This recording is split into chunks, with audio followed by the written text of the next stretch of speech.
How does an immortal being deal with death?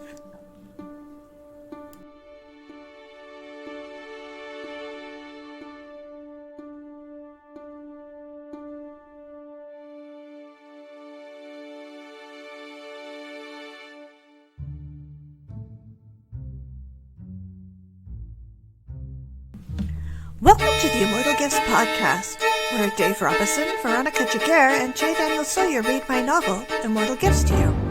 I'm Catherine Filliard, and I wrote this. This episode of the Immortal Gifts Podcast is sponsored by me. If you like the podcast, tell your friends. If you've run out of friends to tell, buy the book. It's available in ebook, paperback, hardcover, large print, and audio. I also have a Patreon and a Ko-fi, if that's your thing. Impatient? The audiobook is available at my shop and my Patreon and will be headed to all the places audiobooks are sold. And with that, on to the show. Family Reunion. Abraham, New York, New York, June 9th, 1953. Ruth entered the apartment with a strained expression. Uncle Avraham? Uncle Ludwig? The windows were open because of the heat, and there was a faint scent of hot garbage wafting up from the street. Downstairs, children squealed, splashed, and laughed as they played in the water from the open fire hydrant. Is something the matter? I asked as Ludwig stuck his head out from his room with a book in one hand. This is awkward, she said, so please sit down and let me get it over with as quickly as possible. Solomon glanced up from his university homework at that. Ruthie? Ludwig and I sat on the long, red, square modern sofa side by side. Was Ludwig missing his red Victorian sofa? Ruth didn't sit. She paced. Finally, she said, So, good news and bad news. The good news is that I'm engaged. Mazel tov, I said. Solomon was silent. I glanced over and he was watching her with an expression of concern. The bad news, she said, is that my future in-laws are very religious and don't approve of your lifestyle. Ludwig and I shared a confused look. Lifestyle? Did they know we were vampires, or did they think we were... I told them you didn't share a room and that I've seen nothing untoward. They applaud your discretion but are only willing to allow us to marry if you and I put some distance between one another. Your uncle and I have never, Ludwig said with some heat. They don't care, Uncle Ludwig. She sat on a chair opposite the sofa. Appearances. You know. Ludwig scowled. I'm uncertain if you should marry a young man whose parents have such dirty minds. Dirty thoughts are not a sin in Judaism. You have to act on them inappropriately in order for it to be a sin. Not that this was the time to offer this information. Besides, that didn't mean they were blameless. Telling a young woman to cut ties with her parents was unkind. I hoped the young man in question was nicer than his parents. You've never... They did their best to raise us, and you're ungrateful, Solomon said. I am not, Ruth said. You've always kept them at arm's length, even though they saved our lives. Ruth rolled her eyes and made a disgusted sound, looking for all the world like the 18-year-old she was. I raised my hand. When I had everyone's attention, I asked, Do you love him? With tears and a sappy smile, Ruth nodded. Then I support you and will do what I can to help you, I said, even though I thought my heart would literally break. Ludwig stood and stormed out of the room, slamming the door. I winced. I glanced over at Solomon, who was glaring daggers at Ruth. Thank you, she said. And if I might be so bold, while I'm incredibly grateful that you're paying for my brother's college, please consider whether you're ruining his marriage chances as well. Butt out, Solomon said. You know Ludwig and I are just friends and not... It's none of my business, Ruth said, with a firmness that brooked no further argument. Abraham, New York, New York, April 30th, 1956. Solomon stared at the sheaf of letters he'd spread out on the dining room table, his shoulders slumped. All rejection letters from colleges. New York University is an excellent school, he said. They had rejected him from Yale, Columbia, Cornell, Pennsylvania, all medical schools with Jewish quotas. Solomon had a perfect A-plus average in pre-med from Brandeis and excellent testing scores. The scent of brewing coffee wafted in from the kitchen, a necessity after all of Solomon's studying became entrenched habit. Ruth had married the nice young man from Brooklyn. I'd even met him once, not that his parents knew that. He was quiet and gentle and well-spoken, and I approved. Solomon was postponing everything in favor of his med school dreams, and didn't even date. All he did was go to class and study. Ludwig had chosen not to meet Ruth's spouse. He found her in-laws' accusations hurtful in a way that I didn't.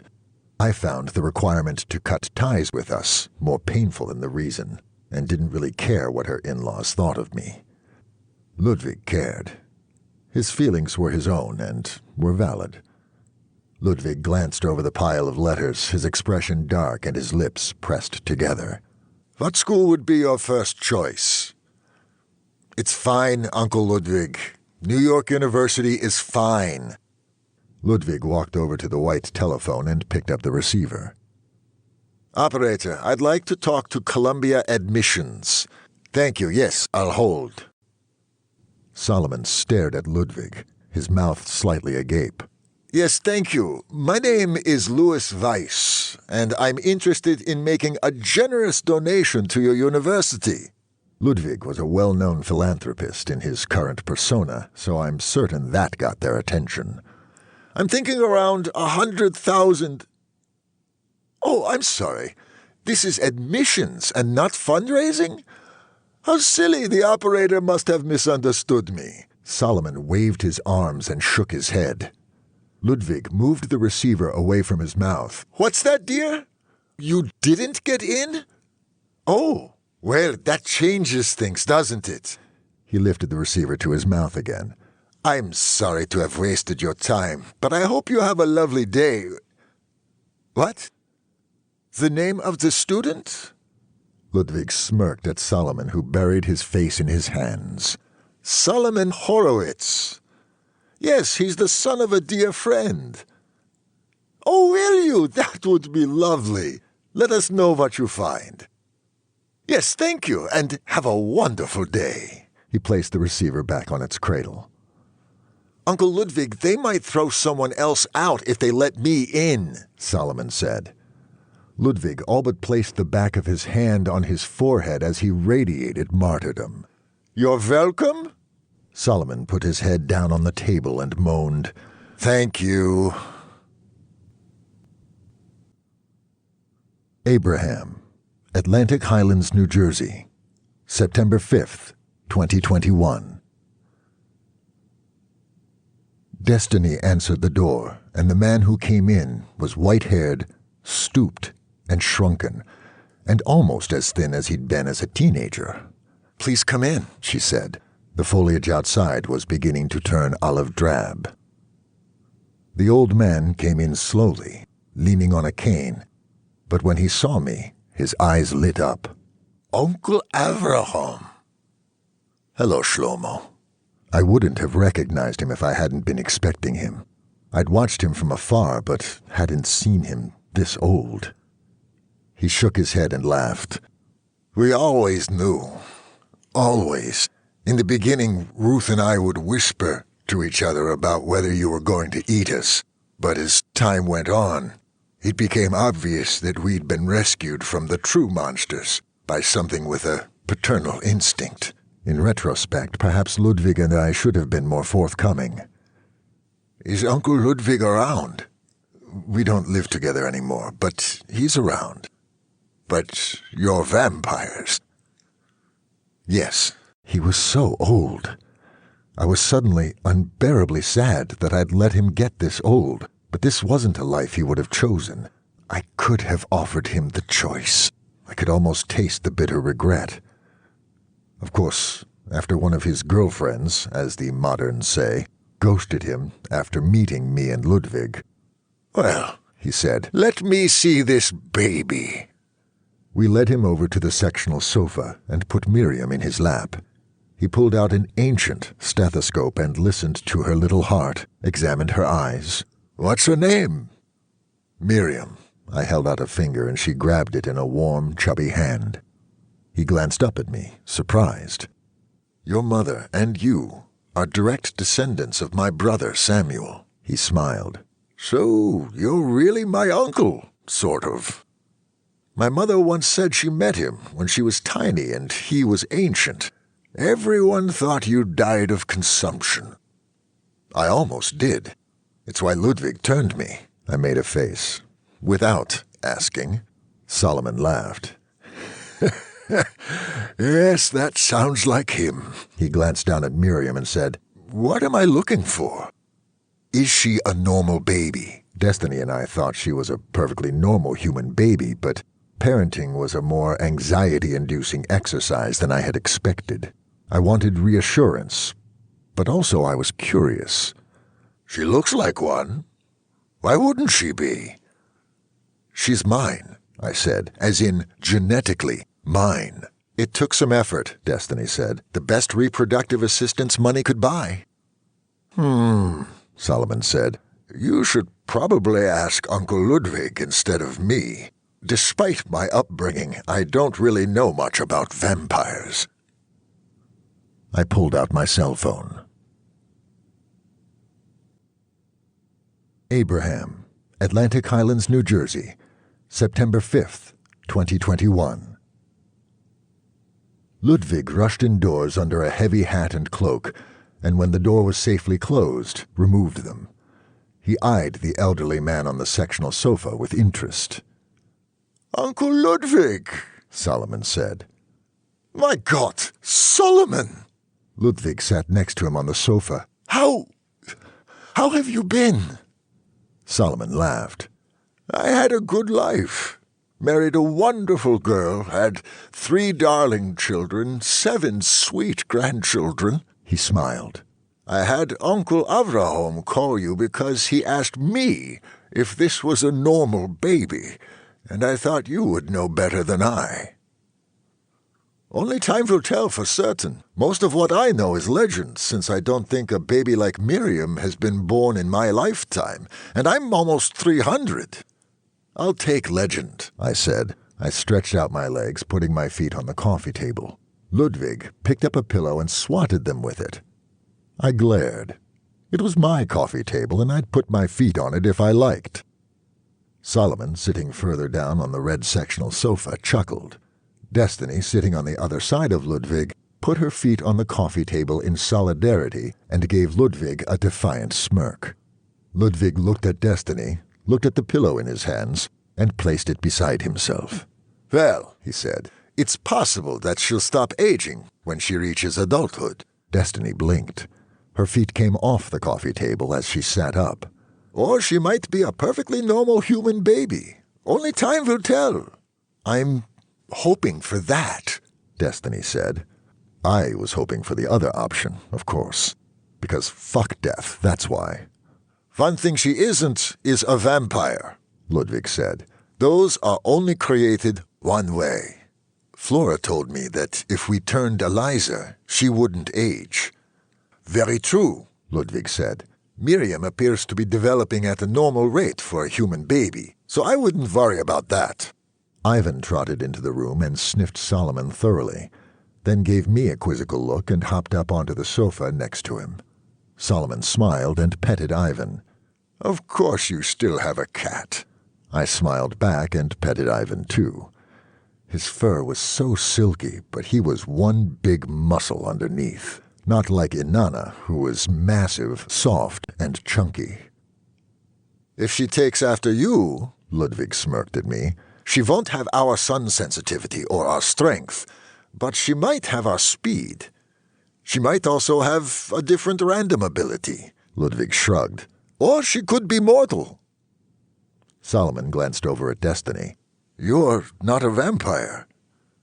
No, she smiled at him. Vampires can't conceive, Ludwig said, but that's not how new vampires are created anyway. Vampire women don't menstruate, I said. Tell me that the next time I'm having horrible cramps and you might make some headway, Destiny teased. Solomon glanced from me to Destiny and back, then gave me a sympathetic look. He was always a perceptive boy. He handed Miriam to Destiny and then stood and beckoned. I followed him into the kitchen. You're in anticipatory mourning. I can tell. He smiled at me, his eyes gentle. Don't mourn her until she's gone. You'll miss being happy now. Your lives are so short, I whispered. You were a child a blink of an eye ago. I've had a wonderful life. He shook his head, causing his thinning white wisps of hair to shake. I remembered his thick head of brown hair with some sadness. Don't mourn me either until I'm gone. And even then, know that you and Uncle Ludwig gave me a good life. Maybe get to know my children and grandchildren. They're your line too. I nodded, looking away.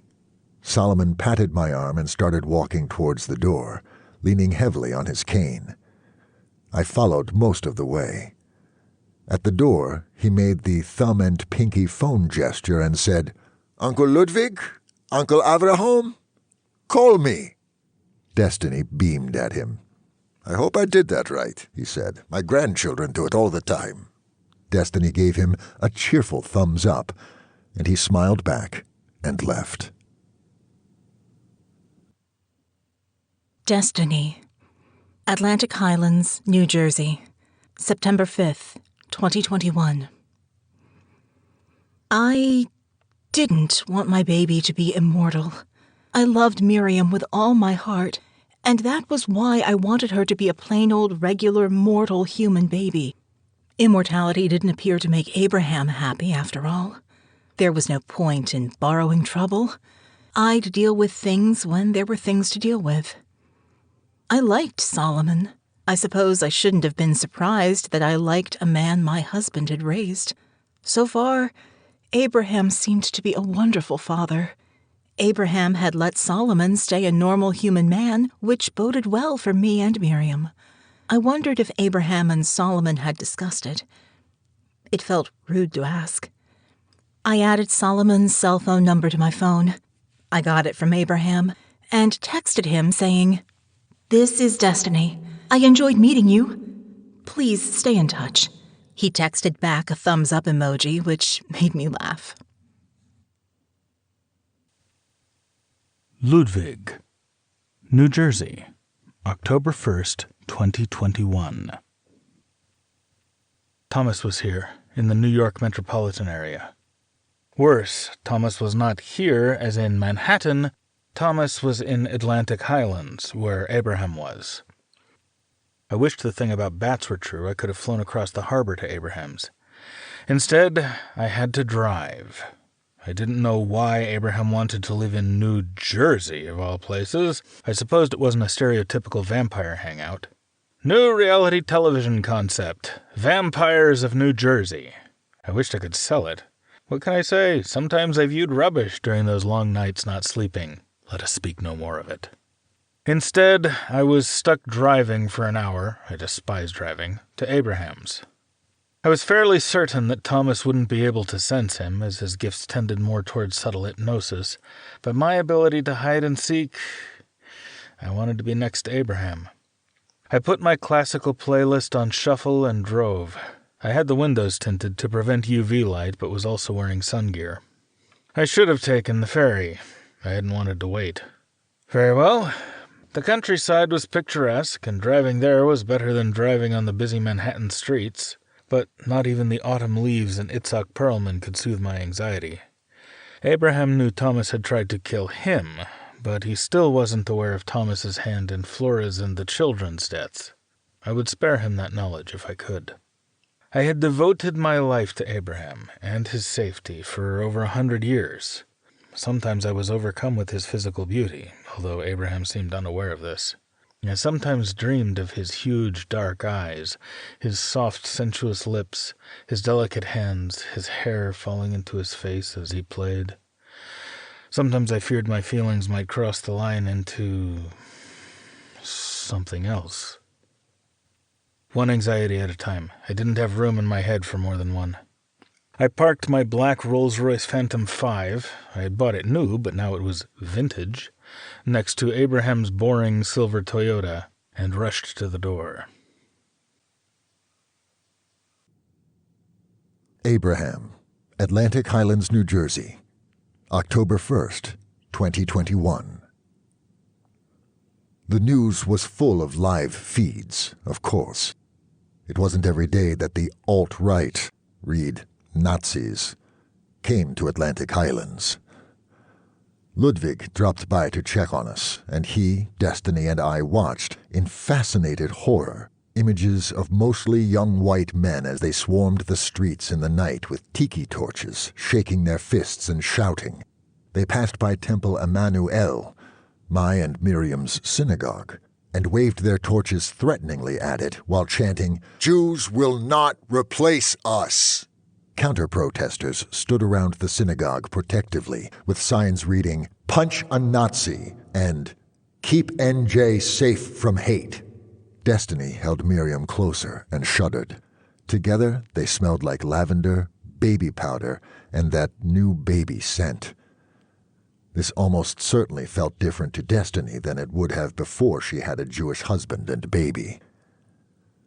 I felt a surge of trauma-related panic, but covered it with logic. "That's so stupid," I said. "We are a tiny minority, less than 2.4% of the U.S. population, and way less worldwide." At Destiny's questioning look, I said, "After we lost 6 million in the Holocaust, I look up numbers every couple of years." Ludwig lowered his eyes and crossed himself. When the police around the synagogue told the crowd to disperse, they would have done this even if Rabbi Kaplan hadn't volunteered as a chaplain with them, but I'm sure it didn't hurt. The Nazis continued down the road to a park, screaming ethnic slurs and chanting about how Jews wouldn't replace them. I had Googled this at one point, and my IQ had reduced by several points. At the park, in the torchlight, a familiar figure took the podium. He wore long red robes that looked like a cross between Inquisitor robes and a Klan uniform, and wore a huge wooden cross around his neck. He was tall and balding, and pulled back the red hood to reveal a frizzy fringe of dark hair and intense eyes. Seeing him again, especially in this context, was both unexpected and a bitter shock, although I suppose it shouldn't have been. "Hypocrite," Ludwig spat. "How dare he dress like an inquisitor? I know for a fact that they defrocked him in 1505. The man, it was absolutely Thomas Hopkins, also known as Thomas of Toledo, raised his arms to thunderous applause and shouts and waved torches. Then he held up a single hand, and the crowd fell silent. "It's always been my truest mission to protect and purify," he said. His voice was still incongruously soft and serene. "This nation is a Christian nation, one nation under God.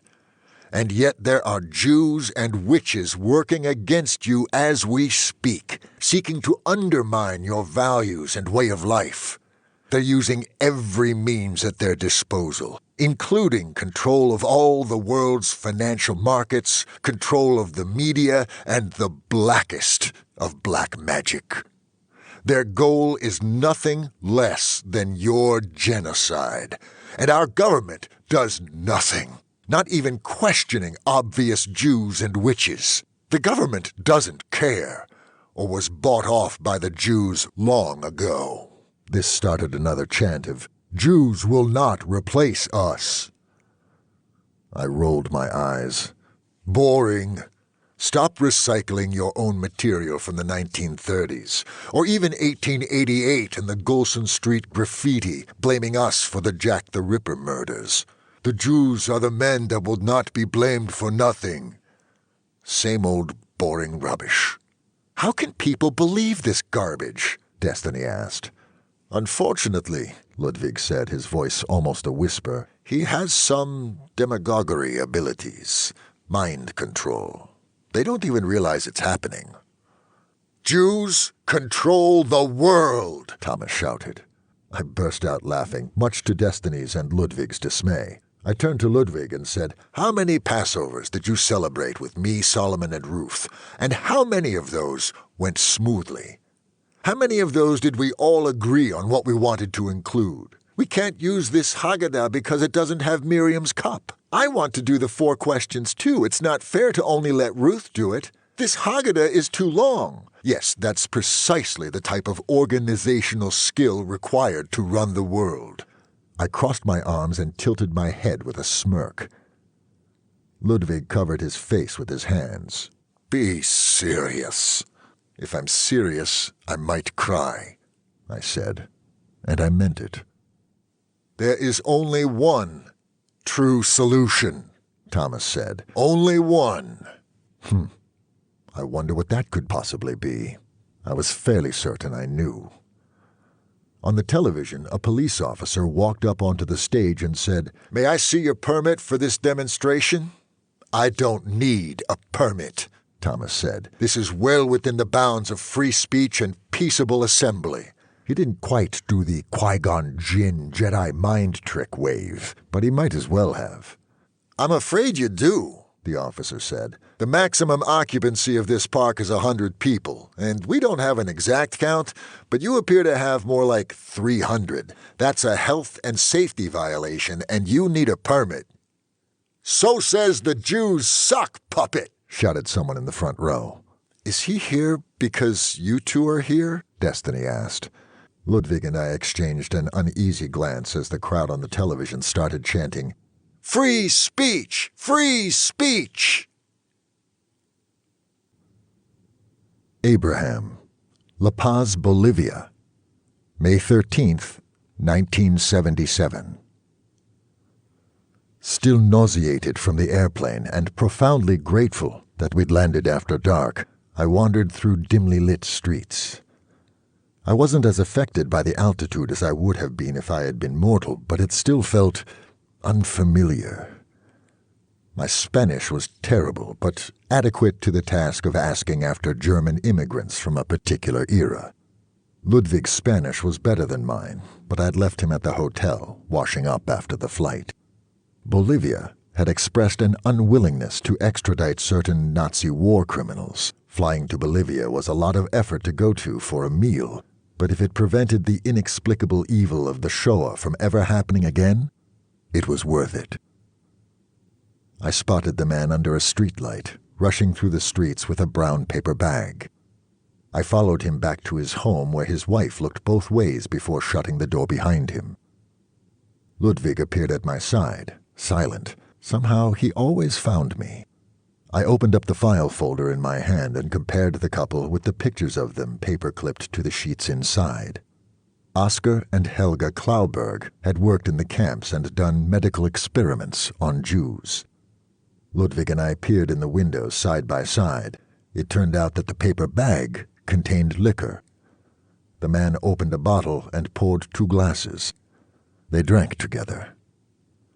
They didn't look like monsters. They looked like an ordinary elderly couple.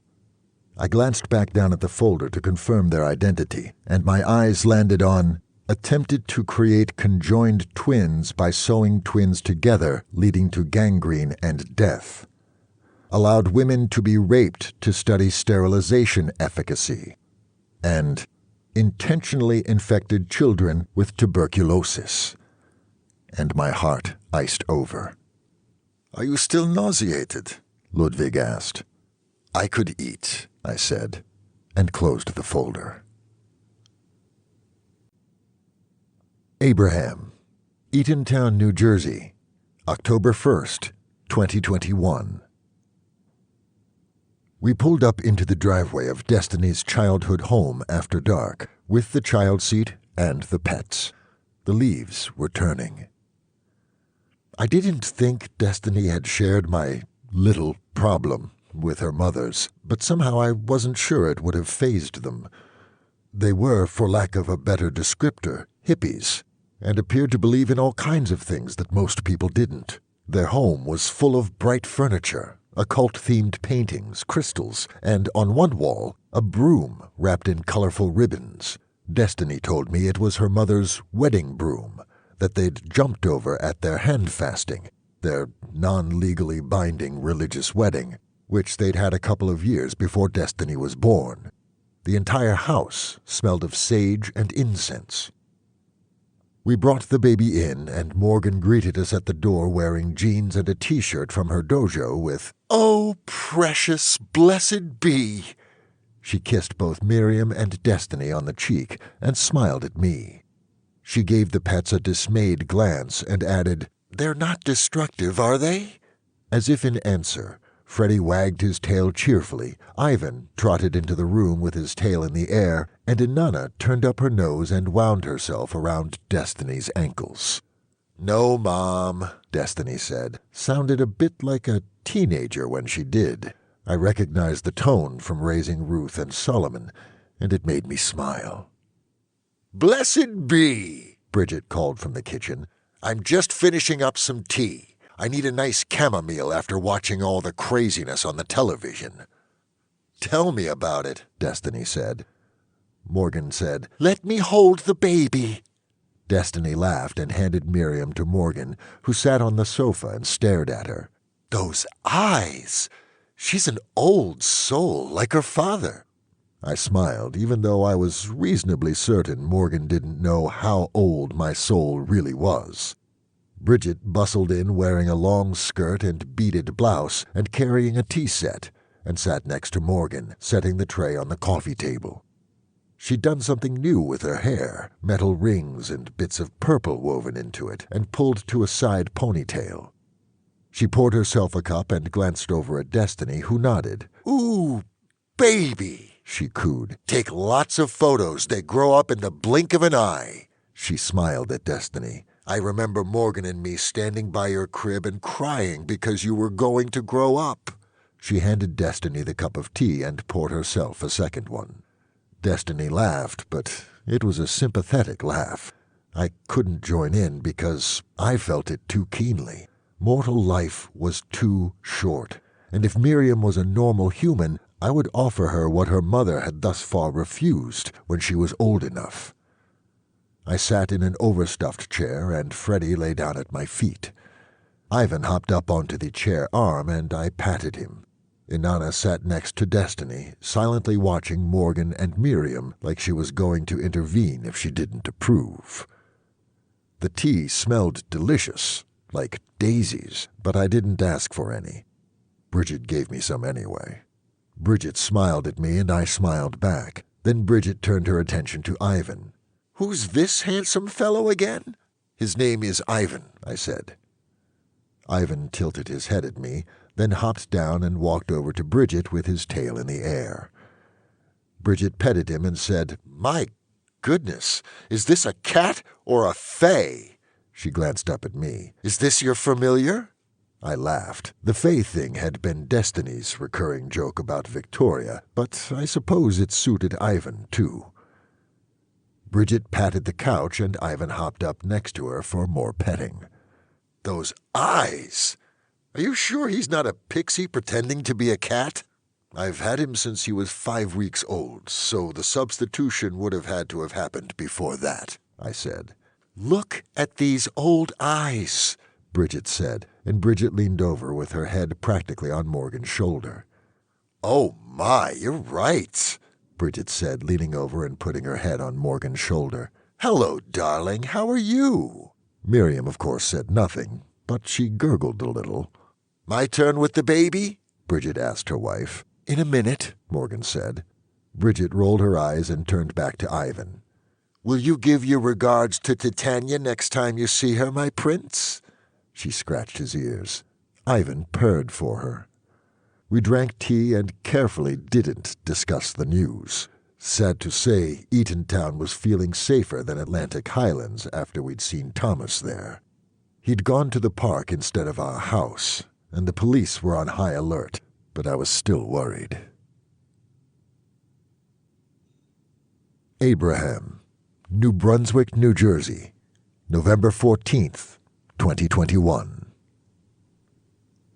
It was too cold to hold a family reunion outdoors, although it wasn't yet snowy.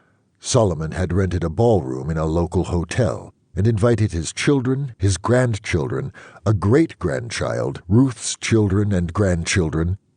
Solomon introduced us as distant cousins. They were all friendly, and I could see some family features in them, especially around the eyes and nose. The prominent family nose, the large dark eyes, the pale tan skin and brown hair. The room was all knobby ochre industrial carpet, thick sepia drapes, and tables covered with food. In the corner, a bartender tended an open bar. Solomon had asked me to bring my violin. Upon hearing this, Ludwig had wrangled an invitation. I was devastated to learn that Ruth had died of pancreatic cancer only a year previously. I'd just missed her. At my expression, Solomon patted my shoulder and told me, 86 is a good run. I didn't feel any better. In fact, I felt like I could have saved her, like I should have saved Victoria. Miriam was 8 months old, nearly 18 pounds, and was at the age when she was crawling around, although she wasn't yet very good at it, thank goodness, and would put things in her mouth. She could sit up by herself, and Destiny was developing enormous biceps from carrying an 18-pound baby everywhere she went, although we switched off carrying her. She'd had to get a new vet uniform because the sleeves on the old ones were too tight. Everyone cooed over her. Solomon introduced us to so many children and grandchildren and nieces and nephews, and I couldn't keep track of all the names, but Destiny was thrilled. She asked almost everyone if they were musical, which made Solomon smile. "Play for us, Abraham," Solomon said, so I did. The entire room, previously a hubbub of chatter and laughter, fell silent as I ran through the repertoire I did for Ludwig's company holiday party the year before. Destiny appeared delighted. The various children and grandchildren and nieces and nephews gathered around. Well, I'd been practicing for about 180 years at that point, so if I wasn't any good by then... The only one who didn't stop what they were doing was Miriam, and even she tilted her head at me while rhythmically moving her fists to the music. Ludwig stood in the corner, blinking back tears. I had introduced him as an old family friend. When the last sweet notes faded, Solomon had tears in his eyes too, but he was smiling. He leaned over and whispered into my ear, "I'd almost forgotten. Almost. I see why your wife asks everyone if we're musical," Solomon's daughter Rivka said. She laughed and added with a blush, "I sing in the shower, but that's about it." Rivka had Miriam Senior's nose almost exactly, but her hair had bleached streaks in it and hung down to her shoulders in a bob. Rivka's son Michael added, "I played in a band in college, electric guitar." Someone turned on dance music on the other side of the room, and Ludwig headed that way. I'd never tried an electric guitar, but I'd dabbled in acoustic guitar for a while. Maybe I should try it. I'm really more of a classical music person, though. One thing that happens when you get very old is trends feel like they move faster and faster, and it's better to not try to keep up. I'd master, punk or hip-hop in time for it to fall out of favor. In fact, wasn't punk already out of favor? Am I proving my point? Perhaps 200 years old, or whatever, is too old to chase trends. That said, Ludwig was an excellent dancer, if a little Bob Fosse meets punk rock. Perhaps it was simply that Ludwig was cool, and I wasn't.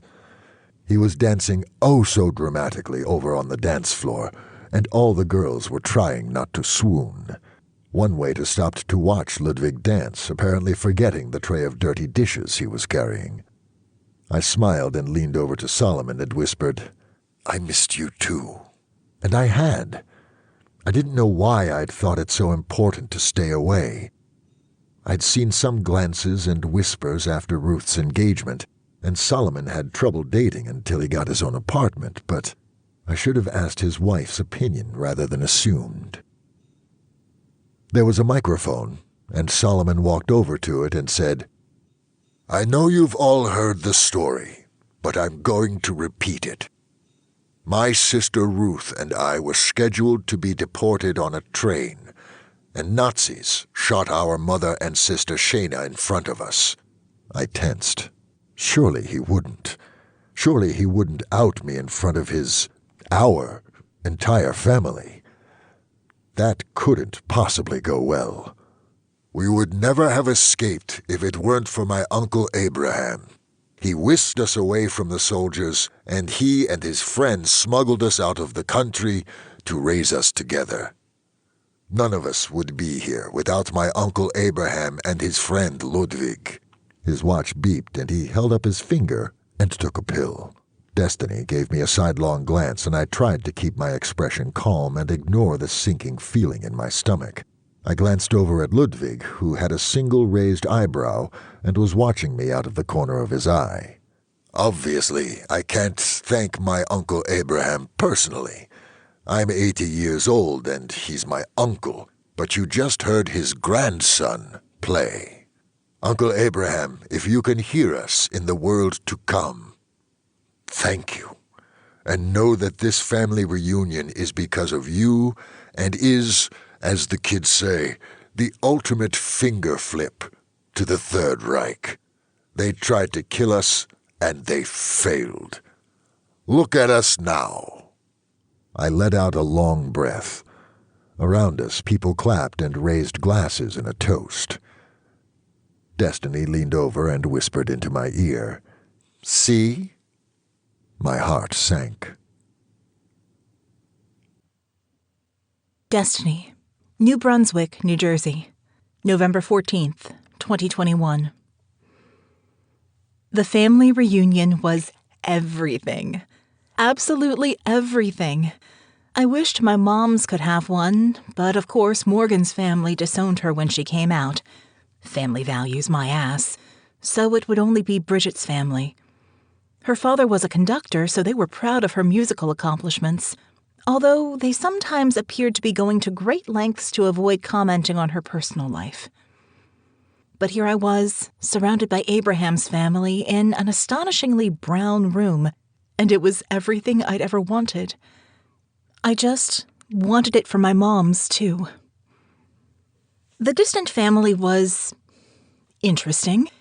It disappointed me that more of them weren't musical, but they were friendly and kind and just plain nice and very welcoming to the distant cousin's wife and baby. Also, some of them had Abraham's coloring, especially around the eyes. Abraham's playing was mesmerizing, as always. Even little Miriam liked it, and people came up to me after to say that they saw why I kept asking people if they were musical. Ludwig's dancing. He should TikTok that shit immediately. He'd be internet famous. Boys, girls love it when hot boys dance. I'm just saying. Of course, the more time I spent with Ludwig, the more I thought he was oddly innocent. He appeared to have no awareness of his hotness. He was smoking right now. Half the room was captivated.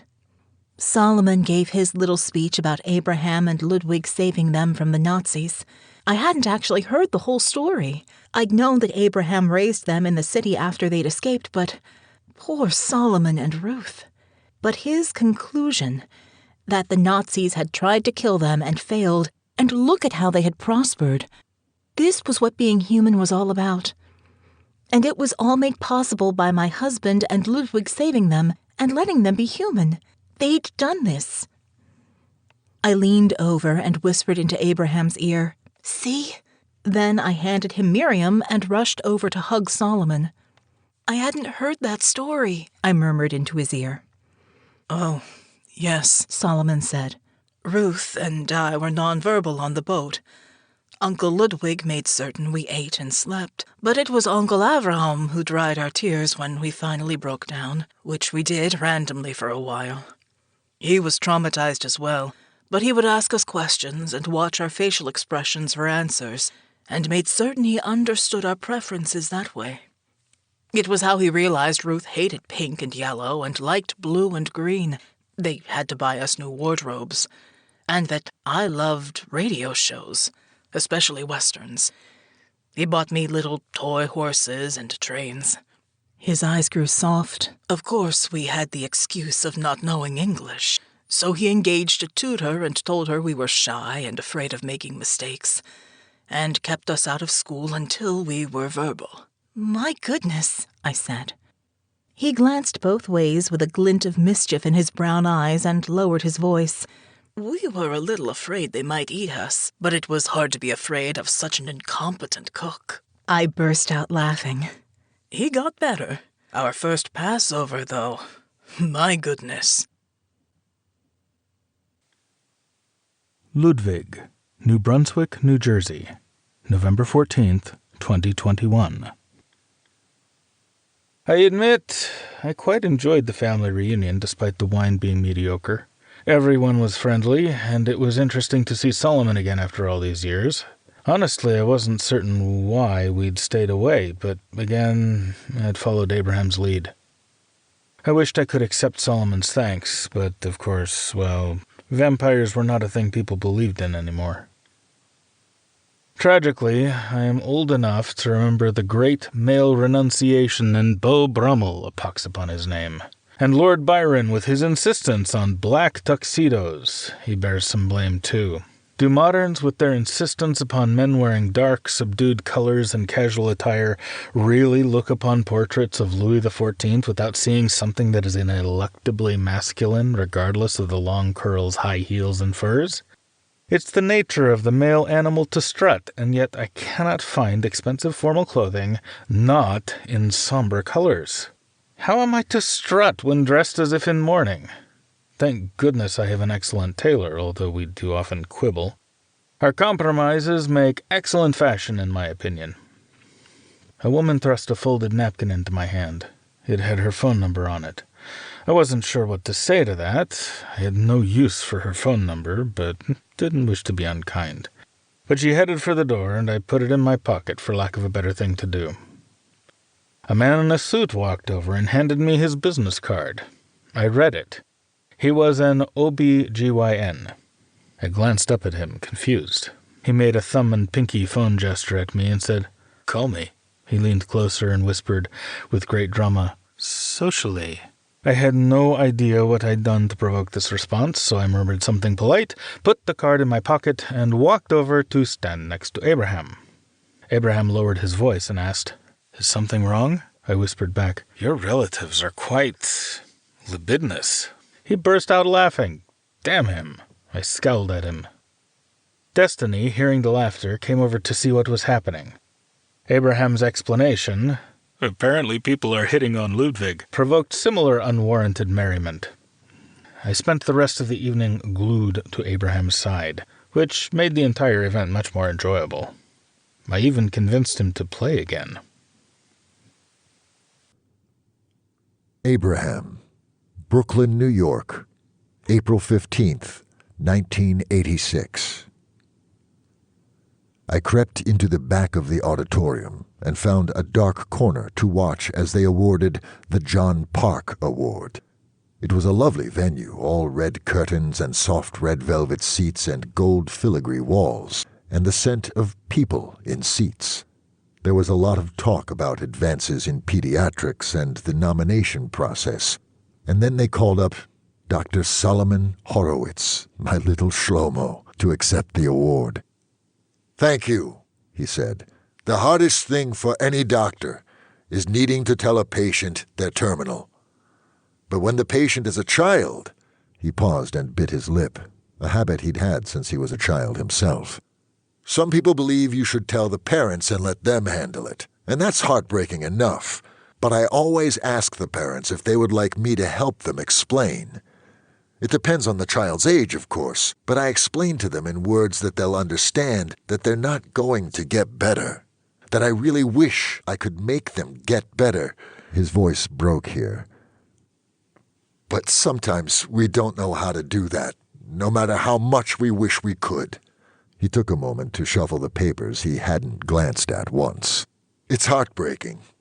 But even though I always cry, I always think it's important for me to help the parents explain, if they want me to, myself.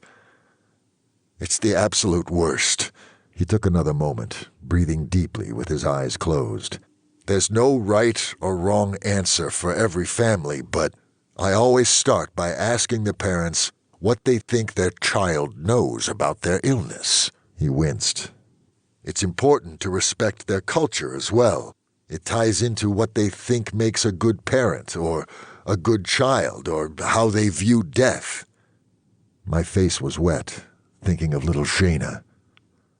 In closing, I would like to thank my mama and my Uncle Abraham and Uncle Ludwig, who raised me after she died. Uncle Abraham played the violin, and he created such beauty that I always think of his playing when I think of the world to come. May their memory be a blessing. Abraham, Atlantic Highlands, New Jersey, November 22nd, 2021. The phone call came at 2:47 a.m., because that's when these phone calls always come, the middle of the night. I tiptoed into the dark bedroom and woke Destiny as quietly as I could so as not to disturb Miriam. I need to go to the hospital. Destiny blinked at me, looking confused. What? It's Solomon, I said, my voice as heavy as my heart. Heart attack. They don't expect him to survive. I'll come with you, she said, rolling out of bed. She put on a pair of old gray sweatpants and a faded Hard Rock Cafe t-shirt, stepped into flip-flops, and picked up baby Miriam. Miriam cried. I know, honey, Destiny said, kissing Miriam on the forehead. I grabbed Miriam's diaper bag and we headed out to the car together. There was a light layer of snow on the ground as we left the house and loaded up the car, reflecting the moonlight. With Miriam strapped into the baby seat, we headed out. We pulled into the parking lot and found a fairly close space. Go ahead, Destiny said. We'll catch up. I ran. I can move fast, faster than the eye can see. I doubt I appeared on any security cameras as I raced up the stairs to room 429, intensive care. Rivka was waiting outside the door, as was her son Michael and Rivka's brother Elias, and Elias's 2 teenagers whose names I'd forgotten. Rivka kissed me on the cheek. You're cold. She rubbed my hands in hers, adding, Thank you for coming. Of course, I said. May I? Absolutely, she said. But I should warn you, he has a lot of tubes and ports coming out of him, and you might find it distressing to see him like this. Just prepare yourself. I nodded, squeezed her hands, and went inside. It had that hospital smell, disinfectant and bleach. There was a ventilator hiss and medical equipment beeping, and occasional voices over the intercom. Solomon did, in fact, look terrible. He had a breathing tube taped into his mouth and the aforementioned tubes coming out of his arms, and they'd restrained his hands. I gave the nurse a sharp glance. He kept trying to pull out his breathing tube, she said, sounding defensive. She had warm copper skin and glossy black hair pulled back into a bun. He's a doctor, I said, crossing my arms and scowling at her. Perhaps he should make his own medical decisions. Are you immediate family, sir? She asked. I wanted to introduce myself as Solomon's father, but restrained myself. I'm family. If you're his son, you can make his medical decisions. Otherwise, you'll have to take it up with his daughter. She seems to be handling everything. I wondered what happened to the wonderful girl Solomon said he'd married, and realized that it was the same thing that had happened to Ruth. Solomon made a noise. I walked over and took his hand, and he jerked his hands against the restraints. A tear slid from one eye down to the side of the mask. "Do you want a pencil and a piece of paper?" I asked. Solomon tried to nod and squeezed my hand. I glanced around and found a yellow pad and pencil in a box hanging from the back of the door. I brought them to him and untied his right hand. The nurse glared at me and watched us like we were about to do something terrible. I held the paper and his arm so he could see what he was writing, and Solomon wrote, "Thank you for," before dropping the pencil. Fuck death, fuck disease, fuck the human body, fuck the passage of time. I kissed him on the forehead, like I had when he was a child, and I was putting him to bed. Abraham, New York, New York, October 31st, 1941. The screams were coming from the children's room. I rushed in, turned on the lights. Ruth was rubbing her eyes, and Solomon somehow appeared both frightened and ashamed. They had dolls and toy planes and cars, and their fuzzy flannel bedding was printed with stars and planets. Their little violin sat in the corner, sadly unloved, alas. Outside there was the sound of busy city traffic and the scent of exhaust. I sat on the edge of Solomon's bed. "Are you all right?" Solomon nodded, but it wasn't very convincing. "Just a bad dream, Uncle Avraham." His big dark eyes showed white around the edges from fear. Ludwig stood in the doorway. "Was the scary movie for Halloween a bad idea?" Solomon shrugged. I thought it was the newsreel footage of Nazis before the movie itself. I'd found it upsetting as well, though part of that was seeing someone I thought looked like Thomas in the background of one shot. Perhaps that had been my imagination. "You're safe here," I said. "I won't let anyone hurt you." Solomon considered this for a moment, and then he hugged me. He was still shaking. We sat like that until he stopped shaking, and he lay back down and I tucked him in. "Would you like me to stay until you fall asleep?" Solomon nodded. I glanced over to Ludwig and nodded, and he turned out the lights and left the door cracked open.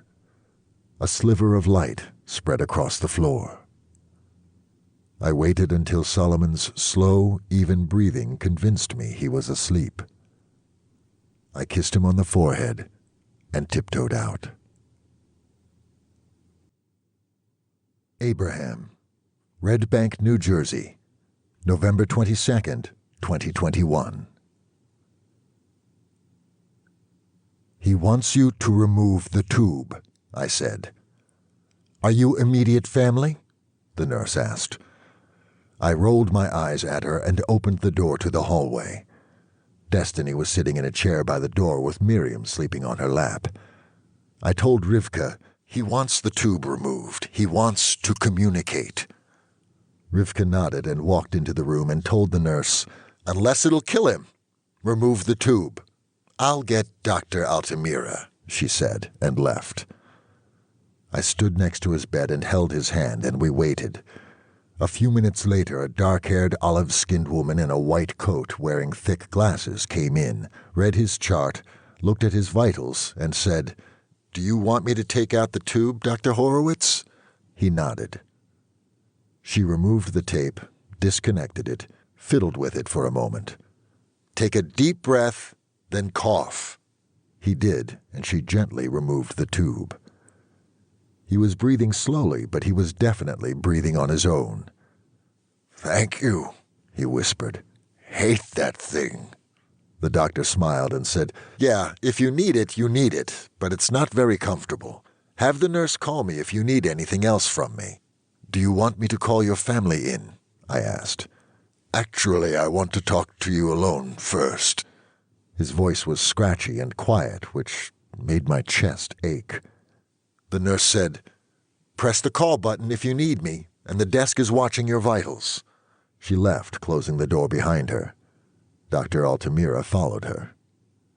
"I just wanted to thank you again for saving me when I was 6, he said. "They would have shot me. like Mama and Shayna. And instead, I had 80 good years. The tears were warm on my face, but Solomon's eyes remained dry.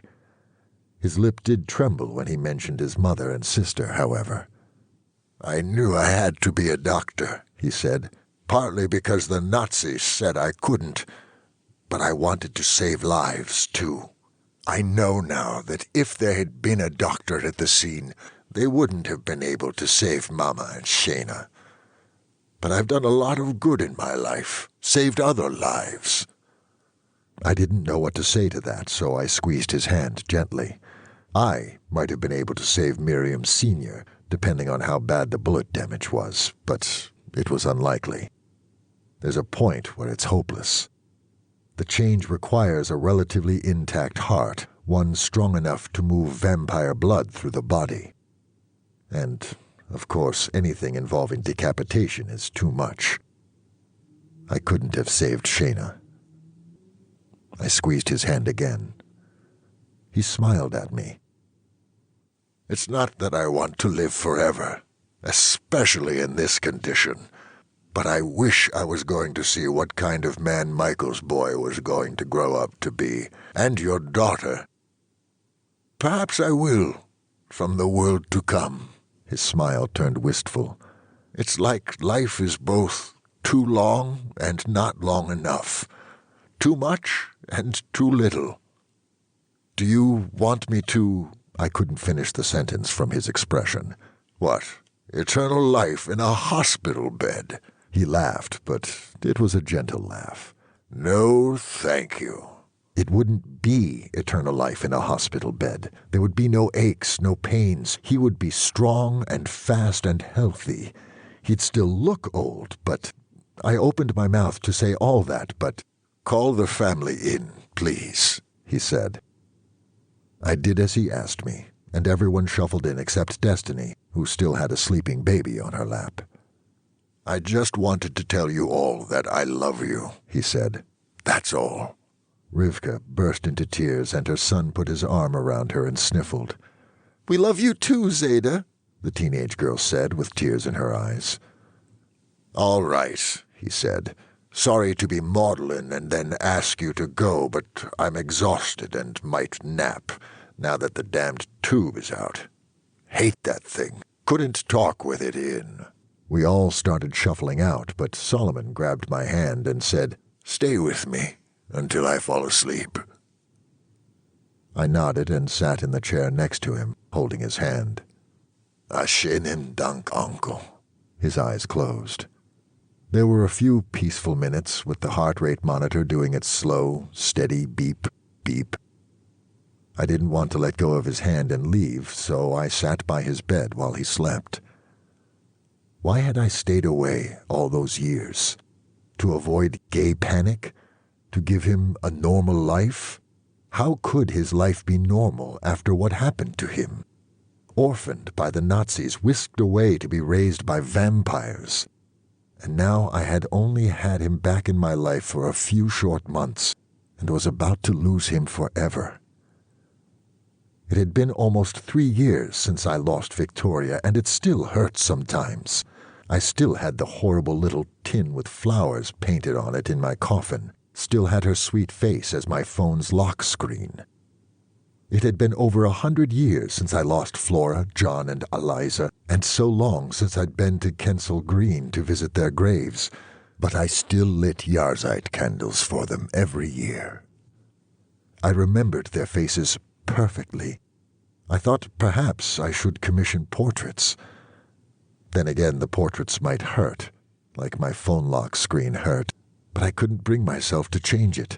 The very idea felt like a betrayal. The beeping sped up, and Solomon's eyes fluttered open. His hands clutched at his chest. Hurts, he gasped. Hurts. And then, in an almost childlike voice, Make it not hurt. I knew it was wrong when I did it. He'd specifically said no less than an hour ago. I knew it was wrong. And I bit him and offered my blood from my wrist. He drank. I wish I could say that I did it out of some kind of noble desire to preserve human life at all costs, or out of some paternal instinct.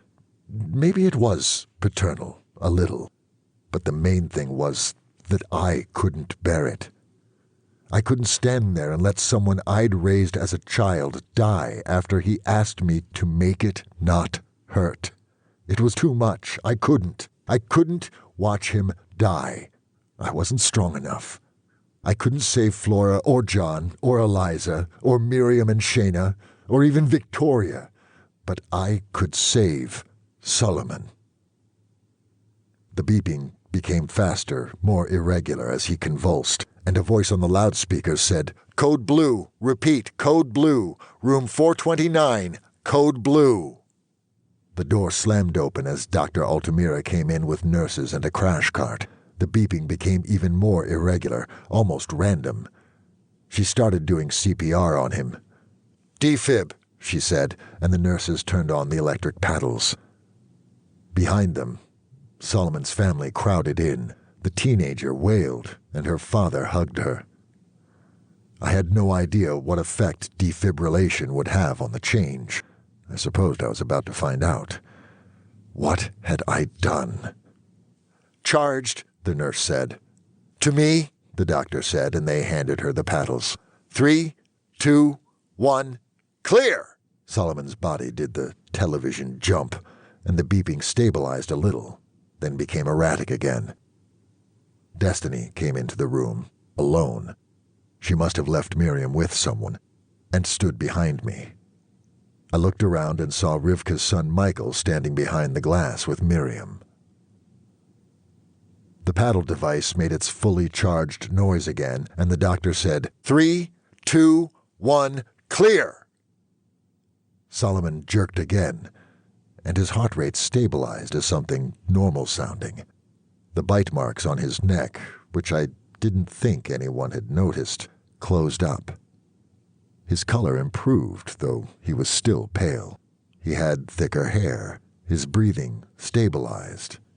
"Why is he so cold?" the doctor said. "I need an electric blanket in here, stat!" Solomon opened his eyes, glanced around.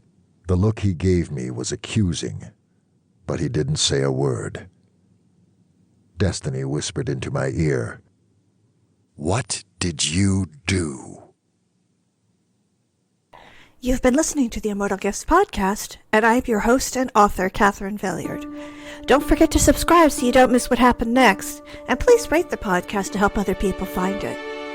See you next time, and remember, becoming a vampire is a thing that can just happen to you, but being a monster is a choice.